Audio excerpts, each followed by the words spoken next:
comer um bolinho enquanto ele apresenta aqui. Minha sobremesa do almoço. Robson, tem uma serra aqui do lado do William, a gente vai talvez fechar o microfone só, tá? Mas deixamos o vídeo aqui. Tranquilo. Então, eu vou começar apresentando a minha tela. Uhum. Lembra de te apresentar? Aquela história de sempre, tá, Robson? Beleza. Pedir seguidor. Pedir seguidor, pede para apertar no sininho. Tá ótimo. Qual é que é outro negócio mesmo? Seguir, sininho que ajuda bastante o canal. Compartilhar? Compartilhar, deixa um comentário. Tipo assim, comente qualquer coisa. Fala oi nos comentários. Só para eu ver se alguém assiste esses vídeos, né? Porque aparece umas views ali, tipo, tem 10 visualizações. Daí eu penso assim, por que essas pessoas não entram em contato com a gente? Daí eu fico pensando, mas quem é que assiste? Será que alguém assiste? Será que não é um robô chinês assistindo isso? Não, pode ser. É famoso aqui. Mas, jura? Que não... Ó, se você tá assistindo, deixa um comentário dizendo assim, ó, Gui, eu quero participar também. Eu não sou um robô. Eu não sou um robô. Isso, deixa um comentário assim, ó, eu não sou um robô. Ótimo. Então, vamos lá, então. Ué. Vou apresentar minha tela. Não tá aparecendo. O tema de hoje é um tema bem discutível, tá? Então, como a nossa ideia era falar um pouco, né, sobre análise cinemática, então eu venho fechando esse assunto com um assunto bem controverso, né, que é a comparação da análise 2D e a 3D em movimento de membros inferiores. Então, acho que vai ser um assunto bem legal. Aproveitar como vai ter só eu apresentando hoje, então vou prolongar um pouco mais, tá? Não sei se tem problema. E no final aí a gente faz um bate-papo bem legal. Então, o artigo é um artigo bem tranquilo, tá? De se discutir. Como eu sou uma pessoa que eu trabalho muito com avaliação 2D, eu não vou puxar sardinha para o meu lado, né? Então, vou apresentar realmente o que o artigo mostrou e também apresentar o meu ponto de vista, que também não está muito diferente do que o artigo diz, não. Beleza? Meu nome é Robson Júnior, sou daqui de Belo Horizonte. Atualmente eu trabalho com avaliações fisiológicas e análise 2D, na área da biomecânica da corrida. Sou graduado em Educação Física, atualmente com algumas pós-graduações na área da Fisiologia e um candidato aí a mestrado aqui na UFMG. Então, o artigo é um artigo bem tranquilo, tá? Um artigo que foi publicado no ano de 2017, onde ele aborda principalmente o movimento de agachamento, tá? Mas ele também exemplifica as duas avaliações com alguns outros esportes, né? Por exemplo, a corrida. Começando aqui com a introdução, então, atualmente, se fala muito em padrões de movimento, né? Avaliações, eu acho que, com o passar do tempo, as pessoas vão entendendo a importância de uma avaliação biomecânica, tá? E se fala muito de padrões de movimento correlacionando eles com lesões, né? Por exemplo, muitas pessoas vão procurar uma avaliação biomecânica porque está se sentindo mal, ou se lesionou, ou tem algum outro objetivo, e a partir daí elas visam estar melhorando essa capacidade motora. Muitos padrões de movimento são associados com riscos aumentados de lesões, principalmente em membros inferiores. Isso acontece quando se tem esportes que exijam mais das pernas, né? Por exemplo, uma corrida, salto, lançamentos. É muito comum hoje ver avaliações biomecânicas na área da corrida, né? Porque, como eu falei anteriormente, é onde se tem mais praticantes de esporte, né? Por ser um esporte mais barato e, às vezes, por ser um esporte que exija mais do corpo humano e com correlação aí com a sobrecarga. E quando a gente fala muito em lesões, uma lesão que se destaca muito aos olhos de um avaliador seria o valgo dinâmico do joelho. Ele é frequentemente descrito na literatura como um fator de risco que gera lesões de membros inferiores. Ou seja, você correlaciona o valgo dinâmico com lesões de ligamento cruzado anterior e também com algumas dores patelofemorais.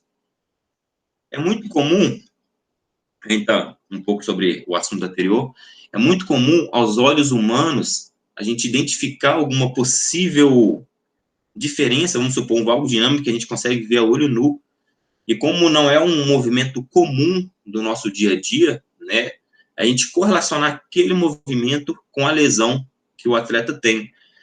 E dependendo da avaliação, nem sempre o valgo vai ter essa correlação, né? Então, vou falar mais à frente a importância de você ter um conjunto de avaliações que antecede a avaliação cinemática.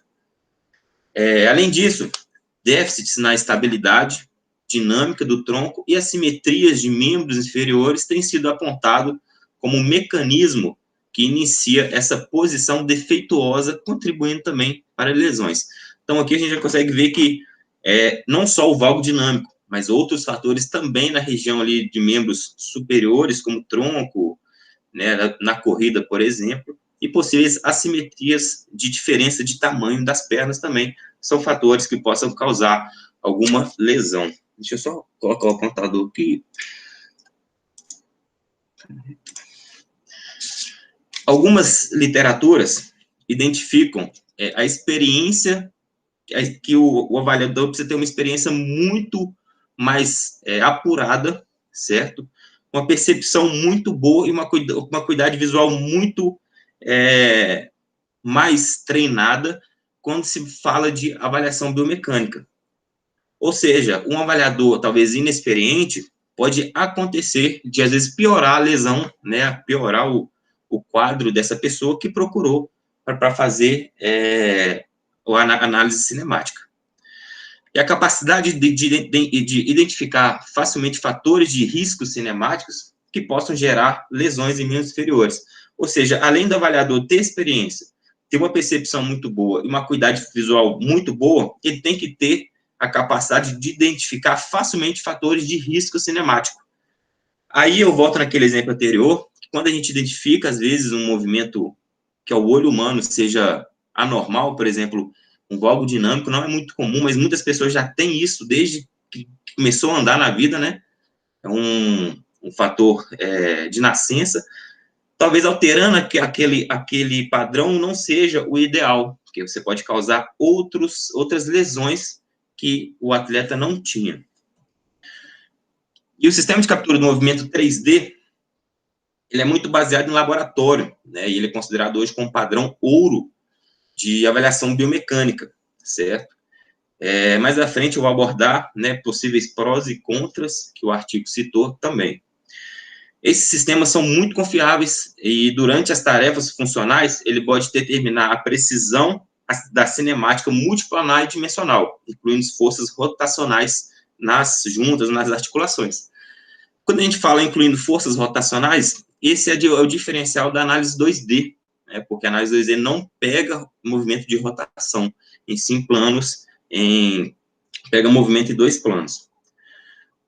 No entanto, a captura do movimento 3D tem aplicações limitadas, algumas aplicações que são limitadas. Por exemplo, ela tem que ser feita em um ambiente mais clínico, né? Às vezes tem laboratórios que destinam uma sala somente para esse tipo de avaliação.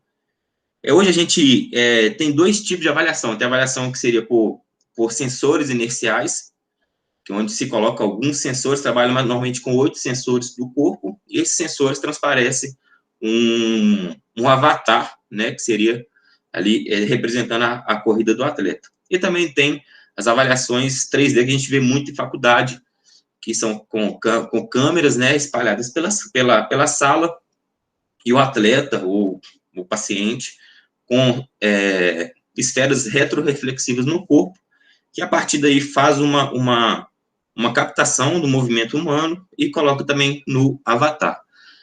E dos problemas que se fala quanto em avaliação 3D seria, além do preço, certo?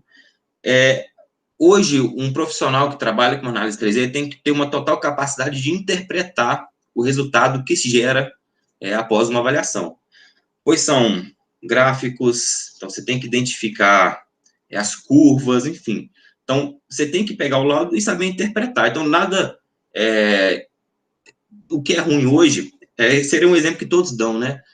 Você dirige um Fusca, só que você quer andar com uma Ferrari, mas você está adaptado a andar no Fusca. Então, para você querer andar numa Ferrari, você tem que aprender a dirigir. Mesma coisa está na análise 3D.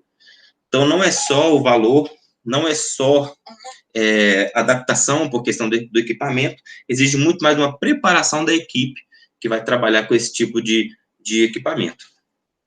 E também se cita muito na configuração demorada. Então, sempre antes de uma avaliação, você tem que adaptar o ambiente, você tem que calibrar o ambiente. Então, apesar de ser uma avaliação padrão ouro, tudo por trás, seja valor, seja configuração, seja adaptação, seja disponibilização de sala, é um pouco mais complicado. Agora, quando a gente fala em análise de vídeo, ela possui uma solução em potencial, que, além de ser barato, é porque hoje muitas pessoas falam que a avaliação 2D, uma análise de vídeo, é quase que de graça, mas não é, porque você tem que ter um celular, você tem que ter uma câmera boa, você tem que ter um computador onde você possa analisar esse vídeo, certo? Então, apesar dele ser, quando comparado ao 3D, ele é muito barato, mas eu acho que isso enquadra a mesma coisa que o avaliador da análise 3D. Tem que ter uma preparação, tem que ter uma atualização por parte do movimento. Lembrando que a diferença de um para o outro é que a análise 3D, além dela ser muito completa, ela pega avaliações em 3 planos, incluindo o plano rotacional. Mesma coisa que, quando comparado com 2D, pega apenas em 2 planos. O plano sagital, o plano frontal ou o plano posterior. A maioria dos fatores de risco, né, se relaciona muito com o joelho. Então, a vantagem da análise 2D é que ela permite você avaliar o joelho tanto no plano sagital quanto no plano frontal. Então, dessa forma, você consegue identificar, às vezes, um valgo, às vezes você consegue identificar uma absorção excessiva, você consegue identificar como que o joelho se comporta perante a corrida ou o esporte que você for avaliar. Então, foi hipotetizado que a análise de vídeo nos planos sagital e frontal poderia ser comparável com as medidas 3D. Então, muitas pessoas questionam isso, e no final, na conclusão, a gente vai ver que realmente tem uma comparação entre os dois.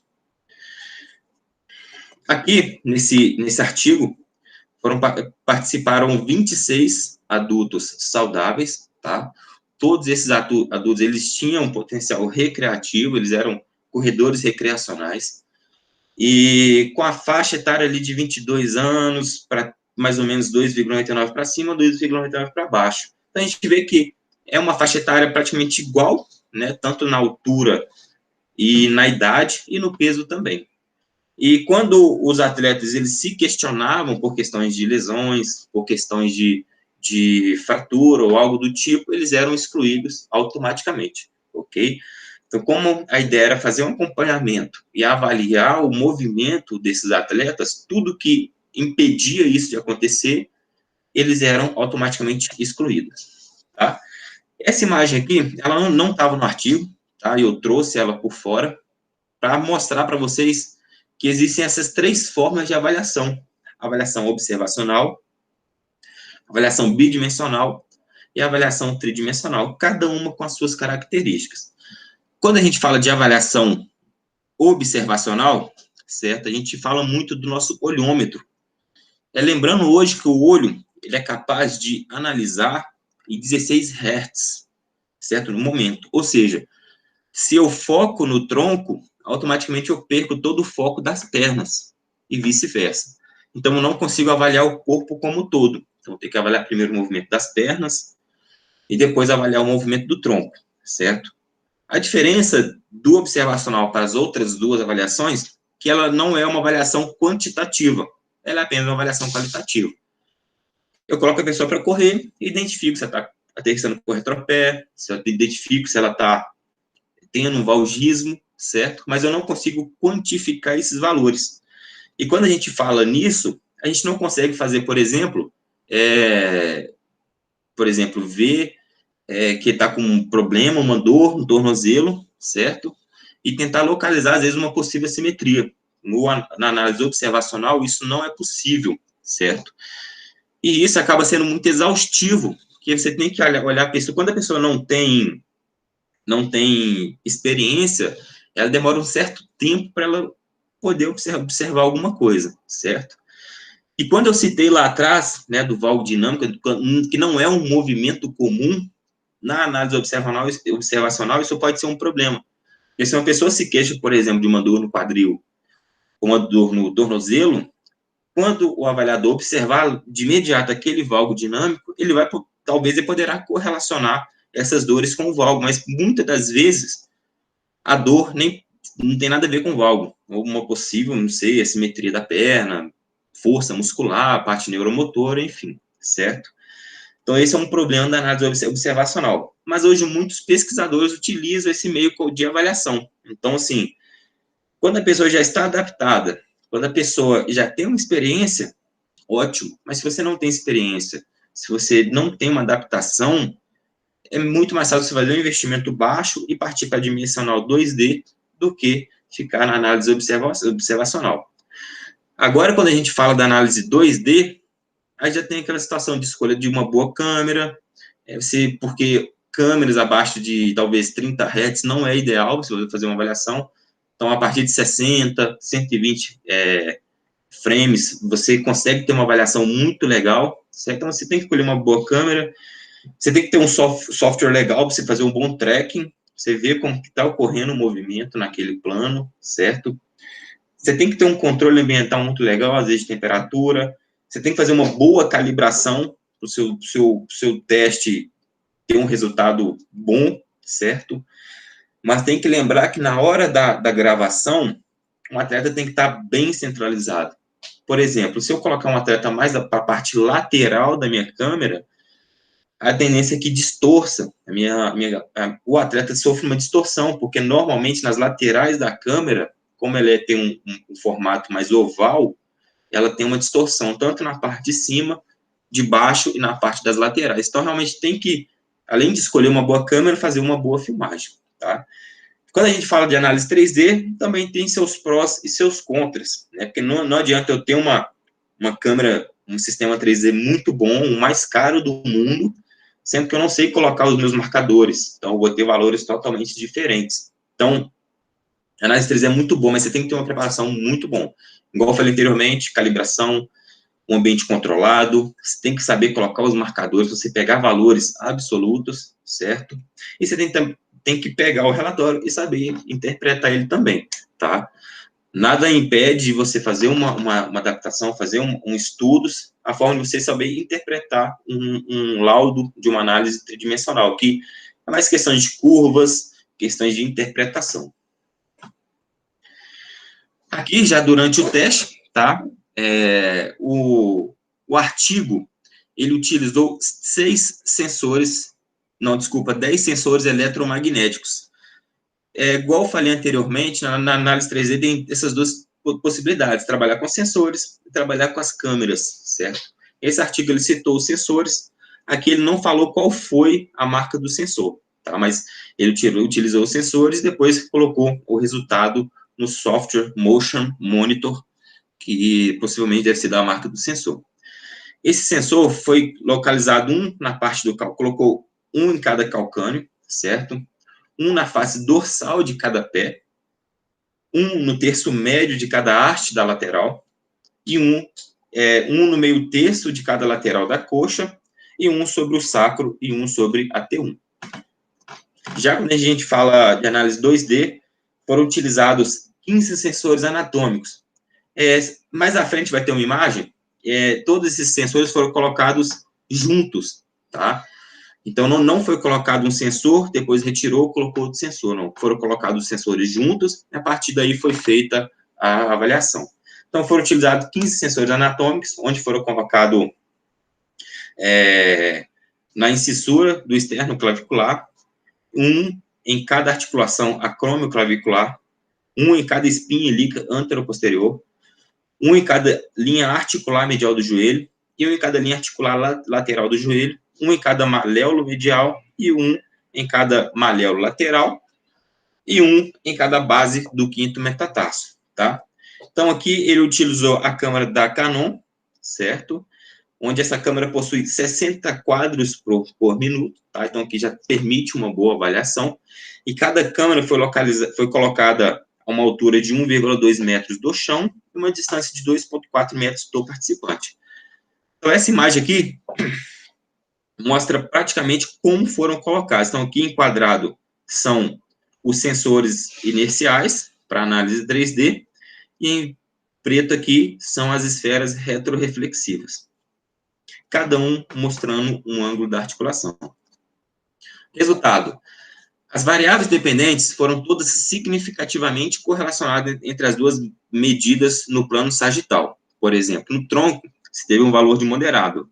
No quadril e no joelho, foi forte a correlação entre o 2D e o 3D. No tornozelo, moderado, e no plano frontal do joelho, muito ruim, certo? Então, aqui a gente observa que quando a gente fala correlação nos valores de análise 3D e análise 2D, tanto no quadril quanto no joelho, nós temos forte correlação entre um e o outro, certo? E as correlações de análise 2D e 3D não foram significativas no plano frontal do tronco, quadril e tornozelo, que foi o que eu falei, neste daqui, no tornozelo, certo? E no plano frontal do joelho. Esse aqui foi um resultado, tá? A gente consegue observar aqui os valores, tanto do tronco, certo? Do joelho, do tornozelo. Então, a gente consegue ver ele tanto no plano sagital quanto no plano frontal. Pegou esses dois valores, porque normalmente a análise 2D permite avaliar nesses dois planos. Aqui, como resultado também, um valor positivo indica que a análise 2D mediu um deslocamento maior que a análise 3D. Por exemplo, vamos pegar aqui, ó, aqui para cima são valores positivos e aqui para baixo são valores negativos.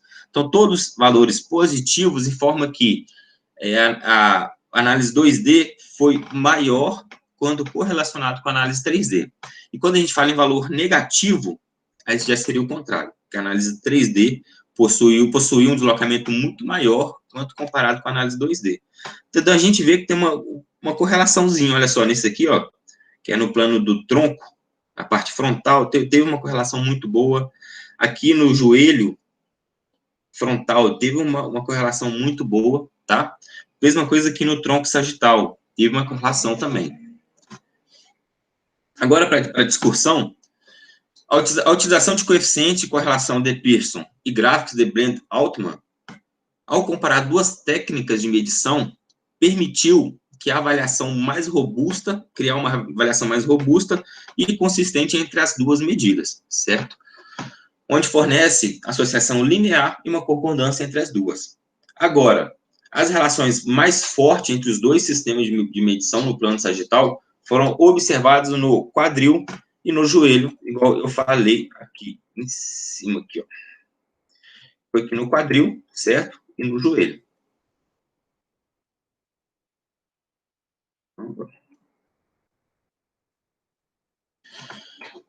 Isso é consistente com a literatura anterior, ou seja, várias literaturas também informaram, né, essa consistência entre as duas comparações dos valores do quadril e no joelho, comparando as duas análises, 3D e 2D.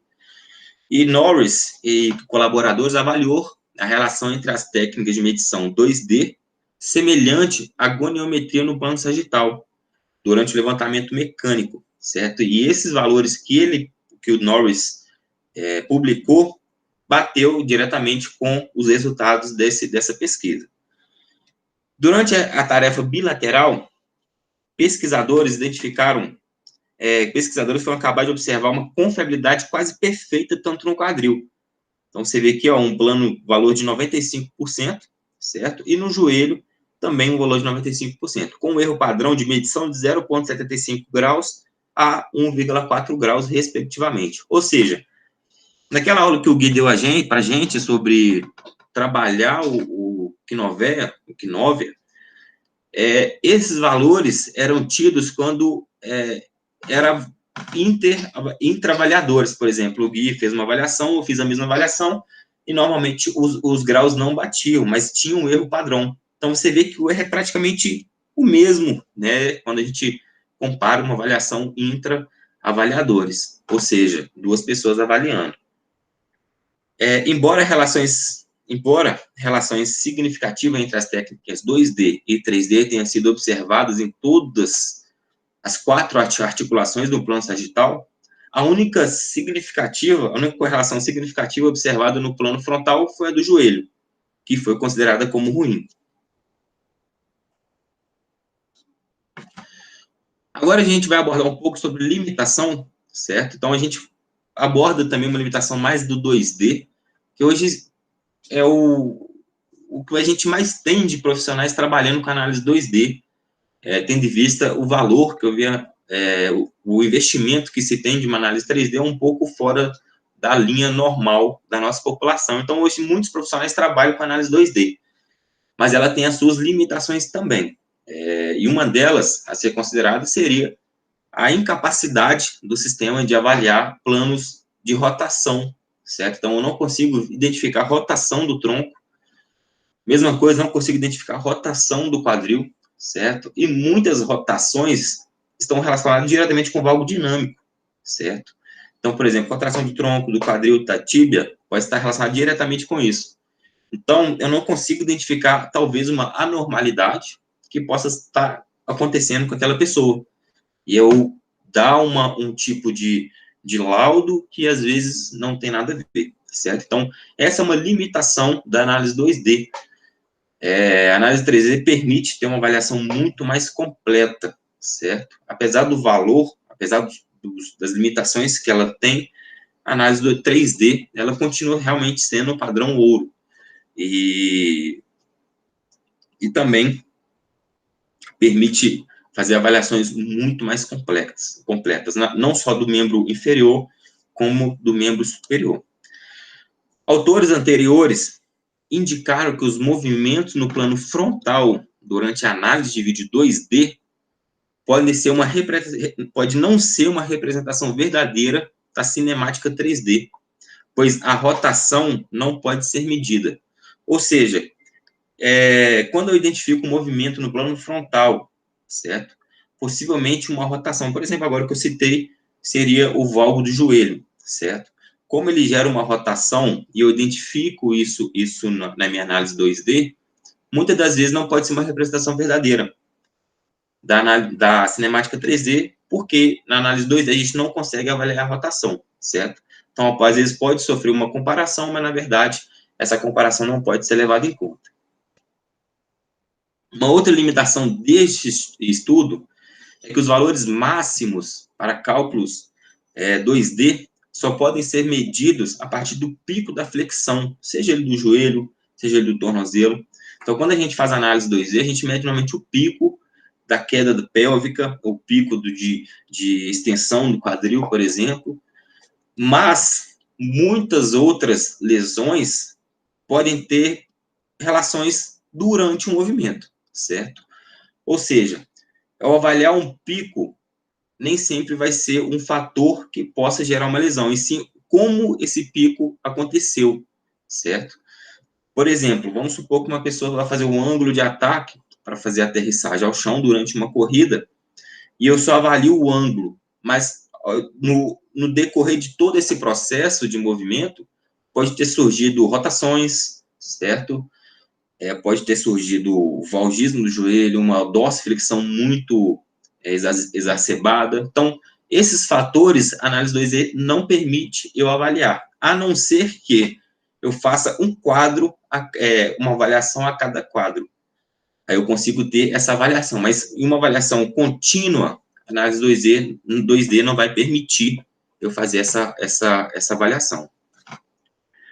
E como conclusão, os resultados deste estudo indicam que a análise 2D ela é comparável, certo?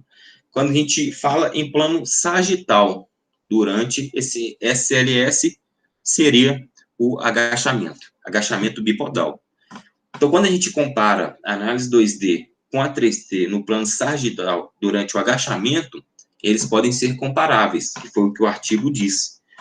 Mas, clinicamente, uma análise 2D válida pode ajudar profissionais de saúde a identificar possíveis riscos, né, em atletas de diferentes modalidades, certo? E, assim, intervir ajudando o atleta em uma determinada situação, um fortalecimento, uma mudança mecânica, por exemplo. E, especialmente, certo, quando você não tem uma análise 3D, e por meios financeiros, a 2D seria a melhor opção, certo? Não estou falando qual seria a melhor, certo? Estou falando é que você mais se adeque a ela. Se você é uma pessoa que tem muita experiência e gosta de trabalhar com análise observacional, ótimo. Se você conseguir atender os atletas da melhor maneira possível, ótimo, certo? Mas, se a pessoa tem essa dificuldade, análise 2D, por motivos financeiros, seria a melhor opção. Estudos futuros devem avaliar o uso da tecnologia móvel na quantificação da cinemática de membros inferiores durante tarefas funcionais, certo? E um esforço para avançar,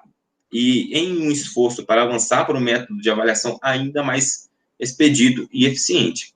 Então, sim, em alguns aspectos, a análise 3D pode ser comparada com a análise 2D, mas a análise 3D continua sendo o padrão ouro, certo? Para identificar possíveis déficits de movimentos que a análise 2D e nem a análise observacional consegue quantificar. Mas quando você não tem a segunda opção, que seria a mais barata, seria a opção, né, de você trabalhar com avaliação.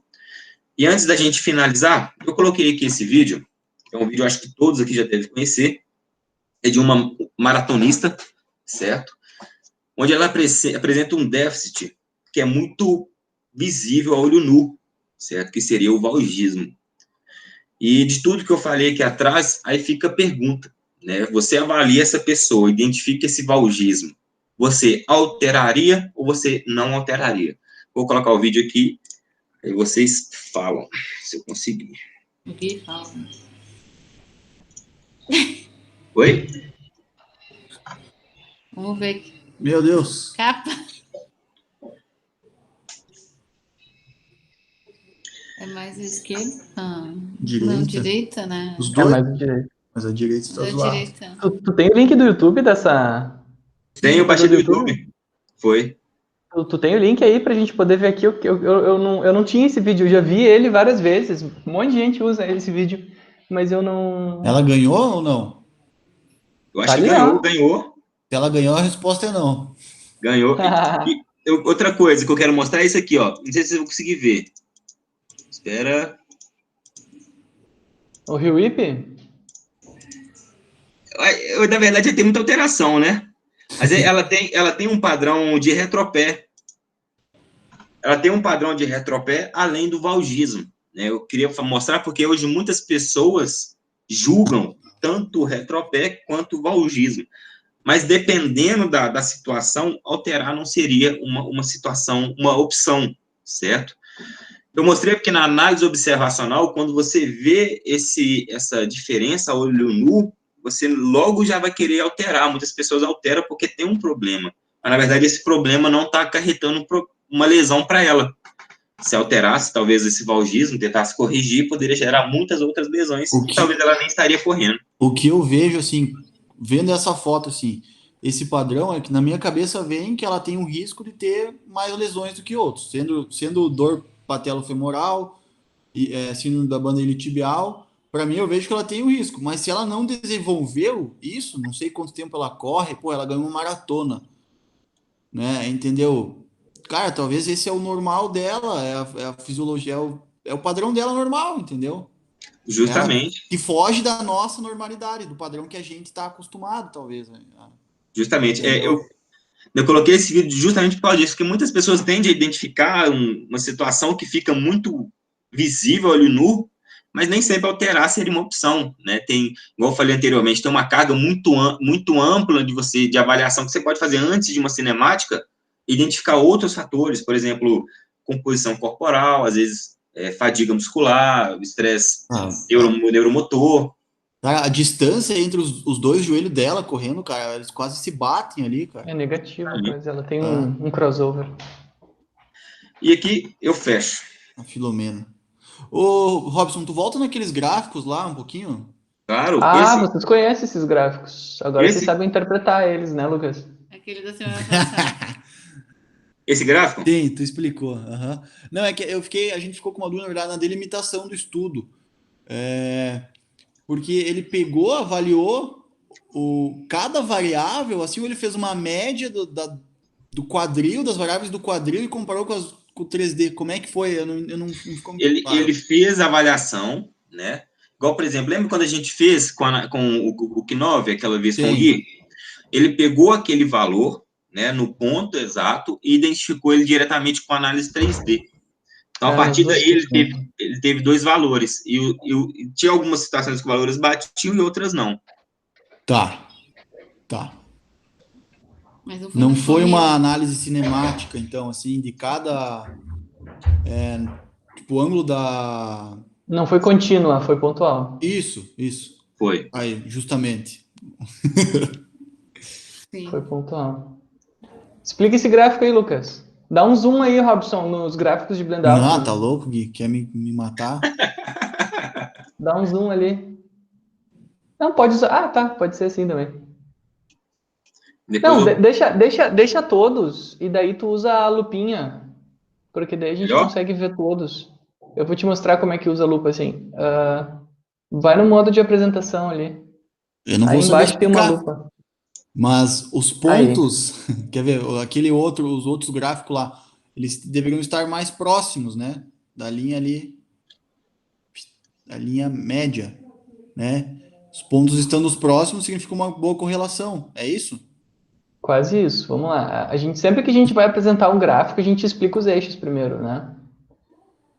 Então, a primeira coisa é dizer assim, o eixo vertical é a diferença entre as medidas. Sim. Então, ele mediu o 2D e o 3D, né? Então, Sim. ele tronco no plano sagital. Uhum. Daí, o que ele viu? Que algumas dessas medidas, eu só não sei se elas estão em graus, tá? Tiveram diferenças de até 40 graus Sim. no tronco, Uhum. tá? E às vezes diferenças de até menos 30 graus. De valores de uma coisa, de um evento, de um fenômeno que ele media, que daí a gente vai olhar o evento no eixo horizontal, que é a média entre as duas medidas. Então, a média entre o 2D e o 3D. E aí, o que a gente vê? Que a média entre o 2D e o 3D é o evento, que é uma coisa que ele está medindo que vai de menos 50 até mais 45. Então, para um agachamento, ter valores tão negativos e tão positivos, tão diferentes assim, é curioso, né? Para ter esses valores de tronco, assim. Os outros todos ali fazem mais sentido, ó, diferenças de 5 graus, 10 graus, 16 graus, 14 graus, sabe? São coisas que fazem mais sentido. Esse do tronco tá esquisitão mesmo. Ele Sim. chegou a fazer uma discussão mais aprofundada sobre o tronco? Não, Nada. falou não. Tá curioso, sim, tá curiosa a diferença. Mas a análise gráfica de Blend Altman, ela é a melhor quando a gente começa a compreender, assim, o que ela significa. Então, ali, que o Lucas falou, o melhor gráfico aí é com certeza, o do joelho ali, né? Que tá bem próximo do zero, né? Sim. Que seria não ter diferença entre as medidas. E daí ele varia, claro, até o 16. É de menos a 16 mais 16, né? Uma variação menor, né? Entre os métodos. Isso, talvez até o do tornozelo ali tá melhor, né? Que vai do 14 até o 10 ali. Acho que esse aí tá até melhor. Sim. Uhum. Esse tá até melhor que o outro. Então, isso é a análise gráfica de Blend Altman, né? Ele vai nos dizer o quanto as medidas diferem uma das outras. E aí, uma coisa que é muito importante a gente observar também é quando a gente tem tendência nas linhas. Tipo, se algum desses gráficos a gente poderia plotar uma linha neles, que daí significa que tem um erro sistemático, e isso é muito perigoso, significa que o teu equipamento ele tá com algum vício, algum tipo Nos artigos eles falam defeito, só que não é a mesma interpretação que a gente fala em português, tá? É algum tipo de alteração, né? De coisa que não deveria estar como está. Que é no tronco também, né? Vocês reparam que a gente poderia plotar uma linha entre eles? Sim, aham. Né? Então, o que acontece? Isso é bem perigoso, porque o que acontece? Quanto mais alto que a gente está medindo, maior o erro. E quanto mais baixo, maior o erro também. Não um erro que tem uma distribuição aleatória, sabe? É um erro que tem um comportamento. Isso é bem bem perigoso, assim. E se diminui tu bastante. considera que tu pode marcar uma linha, sinal que tu tem valores próximos às extremidades e mais distantes da média também, né? Tipo, vai espaçando, assim, né? Isso. Uhum. E que, enfim, que não é um erro aleatório, é um erro sistemático, né? Um erro que vai estar sempre ali acontecendo e que teria que corrigir, né? Sim. É basicamente isso, a análise gráfica de Blend Outline. Mas daí, olha só, o Robson fez uma pergunta interessante, né? Ali, quando vocês comentaram, né? Pô, não faria nenhuma intervenção naquela atleta para mexer na postura de corrida dela, né? Isso às vezes me ajuda a pensar um pouco que assim, a gente não deve se basear tanto em atleta para dizer o que é o melhor ou o maior, ou sabe, o padrão mais seguro de movimento, né?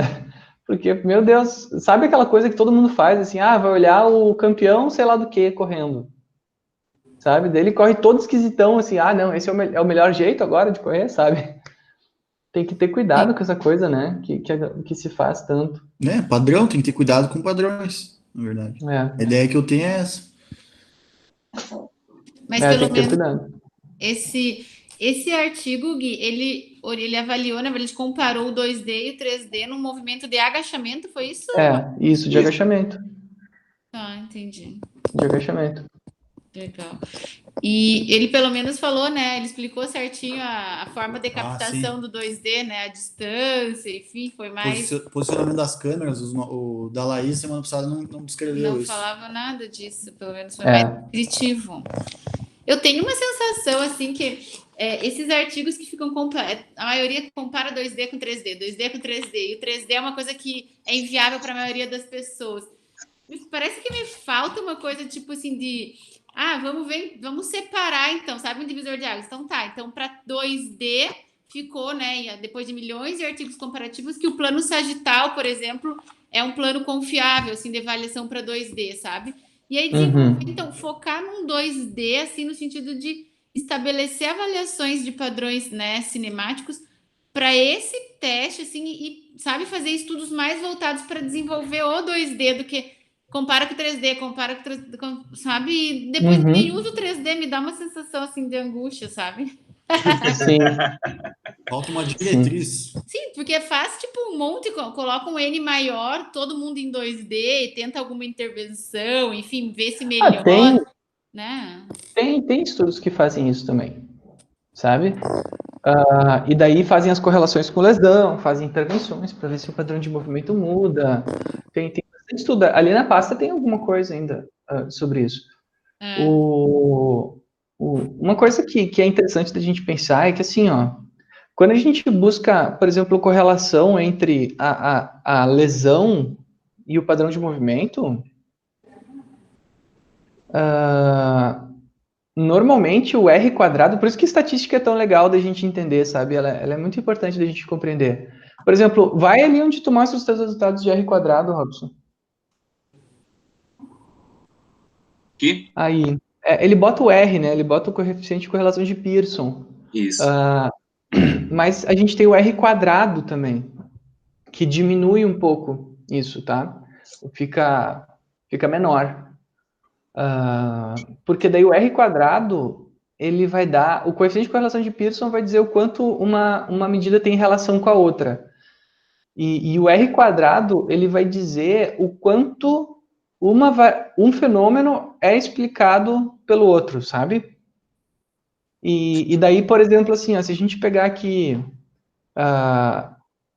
olhasse isso nos artigos de lesão, né? Daí eles põem assim, o ângulo de adução do quadril, ele tem um R quadrado de 0,3 com a ocorrência de lesões.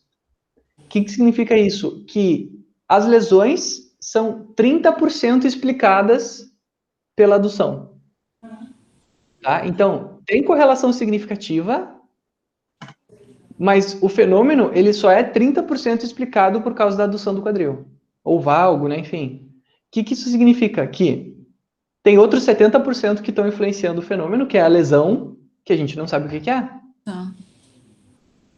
Né? Então, assim, a gente tem que ter muita cautela, mas ao mesmo tempo a gente tem que confiar na estatística, porque assim como tem os anti-vacina, tem os anti-biomecânica, né? Ah, não, biomecânica faz estatística e daí diz que com a estatística encontra qualquer coisa. Não, peraí.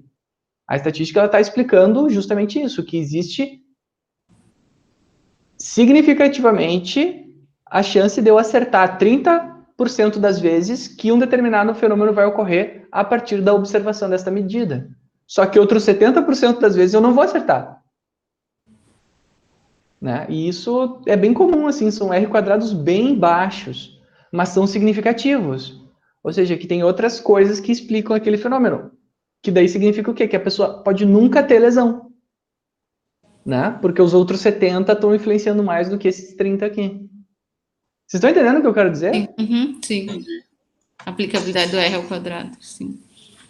Tu tem uma significância estatística, mas pode não justificar 100% daquela correlação, né? Exatamente. E por que eu digo isso, tá? Porque, assim, quando a gente vai discutir esses assuntos, né, a gente tem que evitar, por exemplo, o extremismo, que é, não, a adução é um problema. Que nem ali o valgo dela, né? A adução com rotação interna, a eversão do tornozelo, aquela coisa horrorosa ali. Isso é um problema. Não, isso é um problema 30% das vezes.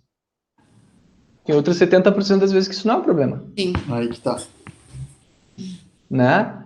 Por isso que eu jogo muito do lado assim, ó, que a gente tem que proteger as estruturas para que eu evite de fazer parte dos 30%. Então, antes de entrar nessa coisa de tentar mudar padrão, né, vamos tentar ter estruturas seguras para não desenvolver, não fazer parte dos 30%, porque daí a gente sabe o que aumenta as chances de eu fazer parte desses 30%. São as outras correlações, que daí é força, é potência, coordenação motora, ser mulher, por exemplo, é uma coisa que aumenta muito as chances de ocorrer lesão, o ângulo Q no raio-x, sabe? Tem um monte de outras coisas assim que aumentam as chances de ocorrer lesões. Então, por exemplo, ser mulher. Bom, a mulher tem uma adução, né? Então, peraí, ela precisa de muito mais atenção do que um cara que tem essa adução, né? Porque as chances são maiores para ele. Agora, a gente pega, assim, novatos, pessoas que estão recém começando a correr. 80% dessas pessoas vão ter lesão. Peraí, então a gente tem que dar muita atenção para elas, né? Por quê? Porque algum desses padrões nelas vai desenvolver um fenômeno de lesão, né? Então, são formas de se olhar, né? Que a gente tem que cuidar. Por exemplo, idade não tem correlação, não tem esse mais velho tem mais chance de se machucar. Não existe. IMC, às vezes tem, às vezes não, depende do estudo. Sabe? Sim. A coisa que mais tem correlação é assim, tua experiência, que quanto menor a experiência, mais tu te machuca, e o teu volume, né? A distância de treino. Passou de 40 km semanais, tu é fator de risco, né? Ô, Robson, deixa eu te fazer outra pergunta. No artigo que eu apresentei a semana passada, eles falavam da equivalência dos métodos, né? De tu tirar uma média de 5 medidas, né? Do 2D para tu equivaler a uma medida do 3D. Como é que foi nesse estudo? Ele pegou um valor apenas. Isso. Para um de cada. Ele pegou o valor total. Por exemplo, a partir do momento que ele mediu, por exemplo, o ângulo de flexão do joelho, naquele momento ele avaliou juntamente com essa medição a medição da análise 3D e comparou os dois valores. Tá, entendi. Ô Gui, uma última dúvida em relação a um acompanhamento de intervenção com exames 2D e 3D que sejam. Por exemplo, se tu sugere, né, enfim, uma alteração de cadência ou uma mudança de padrão de pisada, em quanto tempo tu costuma sugerir um novo teste para tu acompanhar alguma... Essa pergunta é bem boa. Na educação física, o padrão é de 8 a 12 semanas. Tá, entendi. Toda intervenção... Dependendo da intervenção. Toda intervenção, ela demora mais ou menos esse tempo para ter efeito, porque nas primeiras 4 semanas são adaptações neurais, então a pessoa está recém aprendendo, então é um mês da pessoa aprender aquilo que tu está querendo ensinar, e depois tu tem pelo menos mais um mês para gerar adaptações morfológicas. Então 8 é o mínimo, o ideal é 12, né? Porque daí tu tem 2 meses de intervenção tentando mudar as coisas, né? Mudar o que tu quiser ali.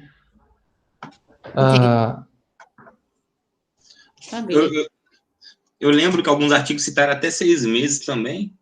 Assim, Tem follow-up de 1 ano, de 2 anos. Tem um artigo chinês, cara, que eu... Deixa eu mandar aqui para vocês, agora que vocês estão falando isso. Tem um artigo chinês que é fenomenal aqui. Chinês, que sabe de tudo. Um artigo chinês, meu Deus. Mas tu se mete em todas, hein, Gui? Então, Oh, meu Deus. Acho que eu nunca li um artigo chinês. Nunca leu assim que os autores são tudo chinesinho, assim? Tipo, às vezes, quando eu vou ler os artigos, eu vejo centros, assim, onde foi realizado. Eu não me lembro de ter visto China, sabe? Mas os autores chineses, não cheguei a me atentar a isso, mas os centros, assim, na China, não. Só do Covid. De biomecânica, não. Só do Covid, de biomecânica ainda não cheguei lá. Mas o bom de artigo chinês é que os participantes são todos iguais, praticamente, né? Mesma estatura, mesmo peso. A homogeneização da amostra é bem fácil, né, Rob? Tem um estudo que os caras normalizam até o tamanho do pé. É sério. Tipo, só participaram desse estudo os voluntários com pé tamanho 40. Sabe? Homogênea. Todo mundo. Aquele que o Douglas apresentou, não me lembro se não era japonês, não era que deram os tênis lá pro povo. Agora me deu esse. Acho que era japonês. Não, e daí a amostra imensa, sabe? Olha só, esse estudo aqui, ó. É de Hong Kong.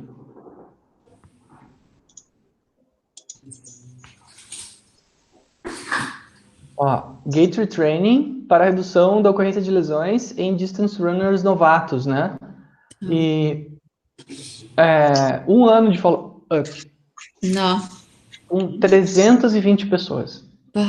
Que isso? Que sonho, né? Capaz. Isso que é bacana, sabe? E aí, claro, eles têm tecnologias, assim, isso tudo é sonho, né? Tipo assim, a intervenção deles, o gait retraining deles, foi com uma plataforma de força instrumentada numa esteira, sabe? Tipo, é uma coisa que custa quase R$1 milhão só pra gente, não. Eles fizeram isso em 320 pessoas. No chão, praticamente, aquela coisa girava igual uma esteira, aquela placa verde, era uma plataforma. Eu não sei exatamente tudo que é a esteira aqui, mas eu acho que é só o verdinho mesmo. Mas tá bom. Outro nível de Ramiro. Tem. Eu tentei comprar isso aí com uma verba parlamentar ali, só que não consegui. A gente conseguiu um deputado que queria ajudar e tal, a universidade. Mas daí deu tudo errado. Sempre deu tudo errado quando eu tento conseguir essas verbas desgraçadas aí. Tu já conseguiu muita coisa aqui. Daí, olha só. Os caras que fizeram a intervenção aqui, tá o survival, né? Daí eles fizeram um gráfico de survival. Tipo, isso aqui é para ver mortalidade, né? Na medicina vocês devem estar acostumados com esse gráfico para ver mortalidade. Só que ele chamou de survival a lesão ou não lesão. Running. Profundo esse. Né? Não, os caras fizeram uma técnica legal aqui. E daí, olha aqui, ó, o Razor Radial de 38, sabe? Então, o que eles fizeram? A corrida aqui, o retreinamento, foi para diminuir o primeiro pico da força de reação do solo. Ó. Então, aqui é pré-treinamento e aqui é pós-treinamento. O cara fica olhando ao vivo ali. Coitada, que surto, né? Que a pessoa deve entrar, né? Olha só. Só que, sabe quantas sessões? 8 sessões. Tá louco. 320, cada um fez 8. Cada um fez 8 sessões. Nossa. Meu Deus. Cancela qualquer outra coisa que tenha nesse laboratório, né? Só isso. Pensa. E aí, os caras chegaram nesse resultado aqui, ó, que eles conseguiram diminuir em 38% a ocorrência de lesões. Então, assim, mais uma coisa, a força de reação do solo explica, né, que 40% das pessoas vão sofrer lesão por causa daquele pico. Ou seja, ter aquele pico significa que eu vou me machucar? Não. Significa que eu tenho 40% de chance menos. Né? A gente tem que entender isso. É porque daí vem aquela coisa assim, tem o pico, vai morrer, sabe? Não é. Evitar a causalidade, né? Tentar, tipo, buscar a exceção. Se eu não tiver isso, eu posso não apresentar essa porcentagem de risco. Tá na pasta isso aí, Gui? Tá na pasta, mas eu mando aqui para vocês de novo. Mas esses chinesinhos saíram igual um robô ali do laboratório, certo? Né? Tudo correndo igual, assim, um atrás do... Cara, mesmo padrãozinho deve ter saído. Eu nunca vi um chinês ganhar uma maratona. Mas pelo menos eles não se machucam, viu? Tem que ver o Ô, Gui, a ideia desse artigo aí, então, eles falaram alguma coisa, se mudou o padrão de pisada? Então, eles não controlaram isso. Porque... Isso é uma coisa interessante. É porque ali a gente, pelo menos na foto, você vê um padrão retropé e um médio pé. E outra, lá no gráfico, você vê realmente que não tem o picozinho ali do retropé. Tem o gráficozinho do pico, né? Então, será que ele joga ali um spoiler? Parece o gráfico da direita parece mais aquele gráfico de antepé, né? Médio pé que pra gente, que não faz aquele biquinho anterior ali, né? Justamente. O importante era diminuir a força, o Robson. A estratégia que o cara queria fazer, não tem problema. A estratégia que ele vai usar para isso aí o sistema nervoso central que decide. Ele vai ficar tentando ali um monte de coisa. Fazer um valgo de joelho também, fica à vontade. Só não diminui a força. Não mexeu na cadência no artigo, Gui? Oi? Não mexeu na cadência? Não, eles não mexeram em cadência. Aqui eles isolaram a intervenção só para... Aqui, ó. Run Software, que é o corra suavemente. Corra macio. Isso aí, corra macio. O que acontece, tá? Tem estudos já que os caras estão avaliando retreinamento de corrida com ordens simples, tá? Por exemplo, corra sem fazer barulho, tá? E aí eles vão analisar... É igual o Lucas quando fez o VO2, quase destruiu o esteira. Vai quebrar a esteira. Bom, se tu tivesse me falado isso antes, eu ia falar, Lucas, sem barulho, por favor. Corra macio.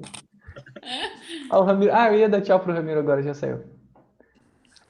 Então, assim, tem estudos que eles estão estudando isso, que é o Run Software, é o corra sem fazer barulho, corra com antepé. Porque assim, ó, isso é uma coisa engraçada. Mesmo que tu dê a ordem para a pessoa, corra na ponta dos pés, metade das vezes a pessoa não corre na ponta dos pés. Ela acha que corre na ponta dos pés.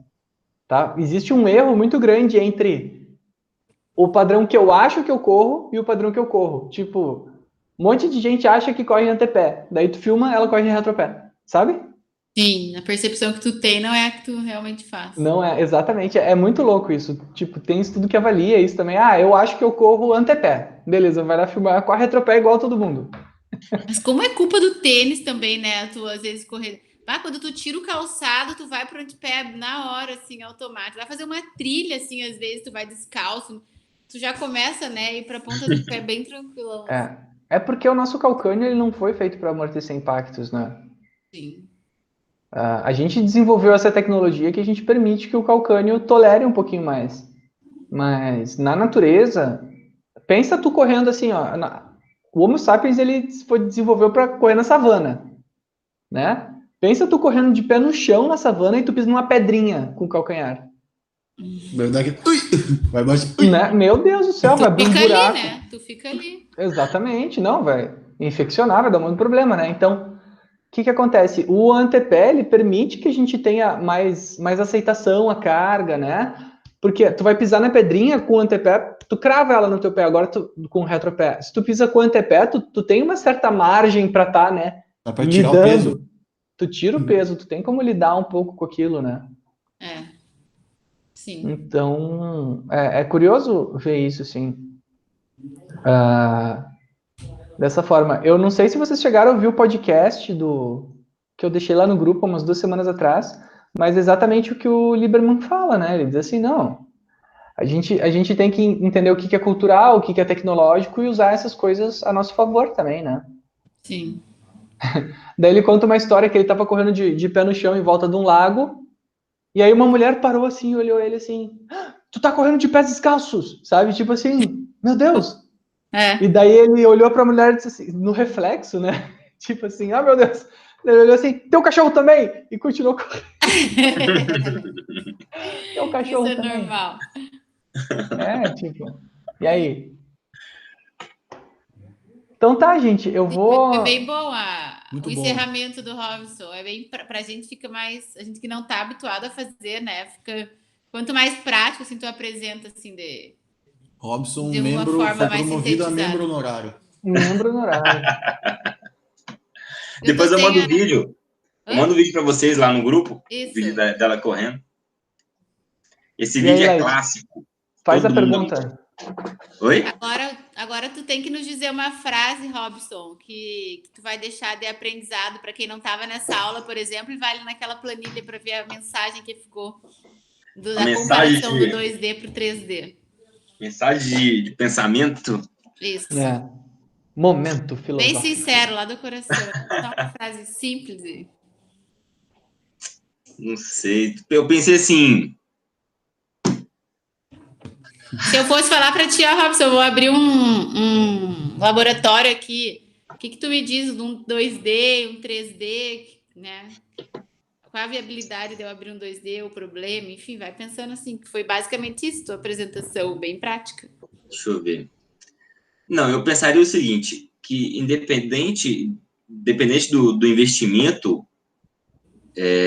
a atualização por questão de estudo, ela é fundamental dependendo das 3 formas de análise. Não sei se seria isso, ou ficou muito longo. Ficou bem Assim, longo, ó, né? vamos pensar assim, porque assim, nós podemos tirar, gente, aprendizados de todos os artigos que a gente viu, que seria mais ou menos nessa direção que o Robson foi, que isso é uma conclusão daí ampla, né? Que a gente viu que assim, tem que estudar, tem que entender, tem que se esforçar muito para compreender esses fenômenos, né?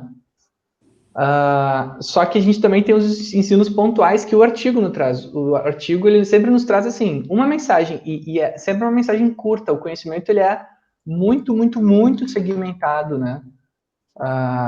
Com o tipo de mensagem que a gente tem a cada leitura que a gente faz. Então, normalmente esses artigos trazem só uma mensagem, assim, que ela é muito simples, assim. Por exemplo, o teu artigo ele deu resultados comparando o 2D e o 3D, né? Plano sagital. No plano sagital. Qual dessas medidas é confiável? Você fala Em relação à comparação? articulação? Oi? Joelho e quadril Em tinha lá. relação à Boa, articulação, tu diz? Isso. Quais medidas que ele fez ali que são as mais confiáveis? Quais medidas que a gente pode usar? Quais que a gente tem que ter mais cuidado porque não são tão confiáveis em comparação 3D? Entendi. Plano sagital, né? Joelho. Plano, né, as medidas do plano sagital, comparando quadril e joelho, foram as que teve maior relevância. E quais que a gente tem que ter mais cuidado, assim, que talvez tenha que ter mais atenção, olhar um pouquinho mais clinicamente, não tanto o ângulo 2D e o 3D. Seria a parte rotacional ali, por parte da tíbia com o fêmur, o famoso valgismo, não, né? Eu acho que não, porque ele não tentou medir a parte rotacional, né? Mas teve uma medida que a gente viu ali que foi ruim, que teve erros muito grandes. Tornozelo. O tornozelo E o tronco? Teve o tronco, né? Que teve medidas imensas, assim, 40 graus de diferença entre um sistema e outro. Então, acho que a gente pode ir nessa direção, assim, que... Tipo, bom para avaliação no plano sagital para joelho e quadril, que tu falou, né? Isso. E nada para o tronco. Coeficientes de correlação.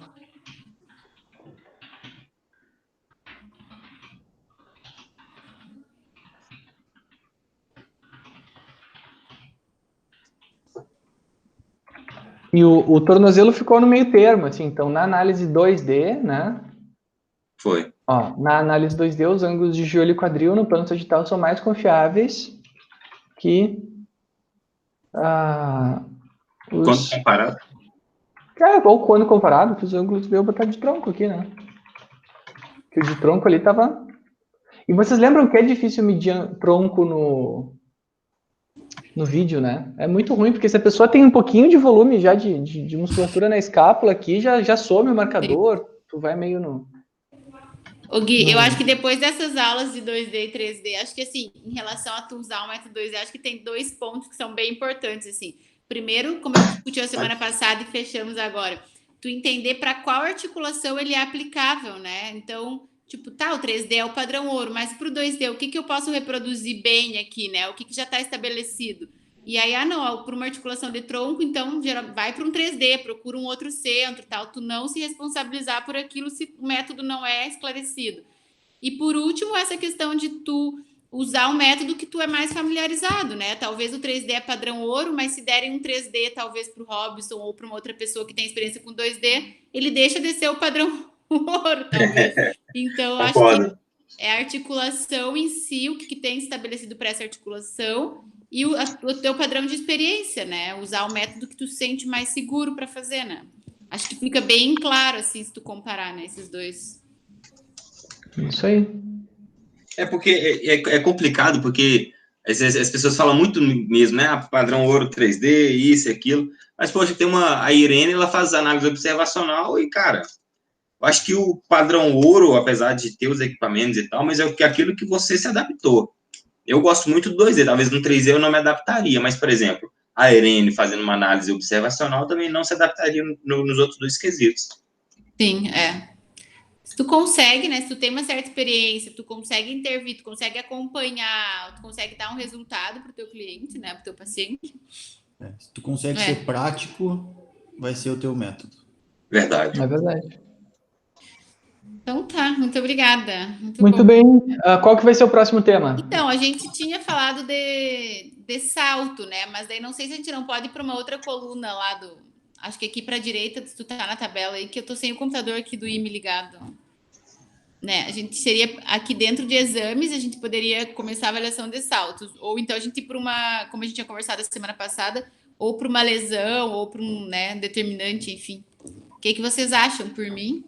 Eu gosto da lesão. Eu acho que determinantes é legal. Também. Daí sair um pouco de exame, como a gente ficou bastante tempo no exame, depois... Ah, não, agora entrei em exame físico. Tá, daí a gente muda para o outro mês o exame físico. Faltam esses em azul. Mas esse exame físico, Laís, você está querendo abordar como assim? Seria, por exemplo, comparação de bioimpedância com... Não. É como a gente estava conversando aquela vez, né? Antes de um exame 2D, por exemplo, tu fazer uma avaliação física daquele paciente para, né, as medições, enfim, ângulos, tal, Entendi. Para tu conseguir aplicar, personalizar melhor assim a avaliação. Ótimo. E tá, então talvez entramos em... Fazemos uma lesão primeiro? Assim, ó, se a gente for em determinantes, é um pouquinho mais difícil de achar os artigos, tá? O que eu quero dizer com isso? Porque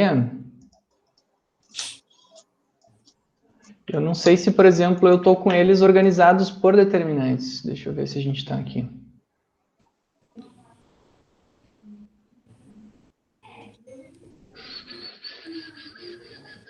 Corrida pós-parto, capaz. Tu viu ali? Aqui tem uns artigos legais ali. Vara de joelho, adução de quadril. Eu já tenho esses 2 aqui só organizados a pasta. Começamos por esse? Pode ser? Pode ser. Vara de joelho. Bah, esse aqui é tenso. Esse aqui é legal. Nossa, tem uns estudos muito legais aqui. Então inclusive, vai embora. Nossa, meu Deus do céu. Esse aqui foi o módulo mais difícil de eu construir do curso, sabia? Então vamos começar. Pode ser? Não, vamos começar por esse. Vai ser bacana. Esse aqui enriquece muito, assim. Nossa. Tá, então a gente vai... Eu vou atualizar essa pasta aqui depois, botar mais determinantes. Então tá, vamos fazer vara de joelho, então? Sim. Aí acho que talvez eu vou ver com o Ramiro, daí volta o Ramiro e mais alguém lá talvez a Sara, enfim, ver se o pessoal vai voltar. Ou Douglas, Turella, né? E depois volta aí o Lucas, a gente vai seguir na mesma ordem. Mas isso, faz assim, ó, Laís. Deixar definido. Bota ali. Isso, 1, 8, tipo, 4 datas, 3 datas. 1, 8 e 15. Sim. E daí 2 pessoas para cada data. Elas se programam com mais tempo para fazer o artigo. Isso. Beleza. Tá bom? Então, obrigada. Até, valeu, Robson. Valeu. Valeu. Maravilha. Valeu, rapaziada.